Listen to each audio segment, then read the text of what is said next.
जय माता दी दोस्तों। आज हम सुनेंगे देव उठनी एकादशी व्रत कथा। एक राजा था, उसके राज्य में प्रजा सुखी थी। एकादशी को कोई भी अन्न नहीं बेचता था, सभी फलाहार करते थे। एक बार भगवान ने राजा की परीक्षा लेनी चाहिए। भगवान ने एक सुंदरी का रूप धारण किया तथा सड़क पर बैठ गए। तभी राजा उधर से निकला और सुंदरी को देख चकित रह गया। उसने पूछा, हे सुंदरी, तुम कौन हो और इस तरह यहाँ क्यों बैठी हो? तब सुंदरी स्त्री बने भगवान बोले, मैं निराश्रित हूँ। नगर में मेरा कोई जान पहचान वाला नहीं है, किसके सहायता मांगूं? राजा उसके रूप पर मोहित हो गए और वह बोले, तुम मेरे महल में चलकर मेरी रानी बनकर रहो। सुंदरी बोली, मैं तुम्हारी बात मानूंगी, पर तुम्हें राज्य का अधिकार मुझे सौंपना होगा। राज्य पर मेरा पूर्ण अधिकार होगा।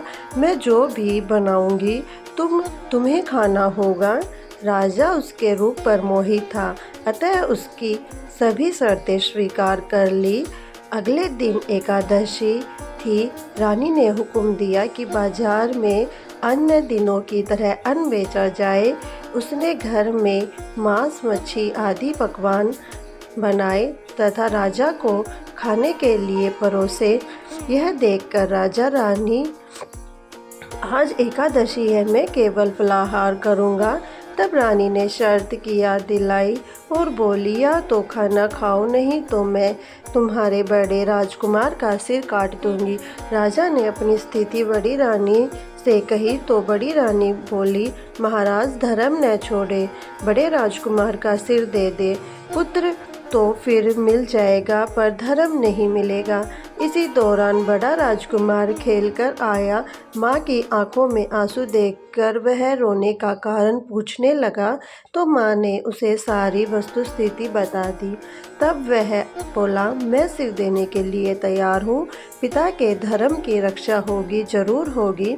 राजा दुखी मन में राजकुमार का सिर देने को तैयार हुआ तो रानी के रूप में भगवान विष्णु ने प्रकट होकर असली बात बताई।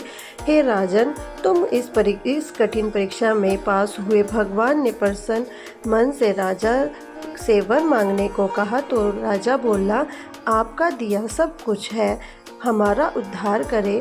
उसी समय वहां एक विमान उतरा। राजा ने अपना राज्य पुत्र को सौंप दिया और विमान में परम धाम को चले गए। हे एकादशी माता, आप सभी अपने सच्चे भक्तों का कल्याण करें। अगर आप चैनल पर पहली बार आए हैं तो चैनल को सब्सक्राइब करें, वीडियो को लाइक करें। धन्यवाद।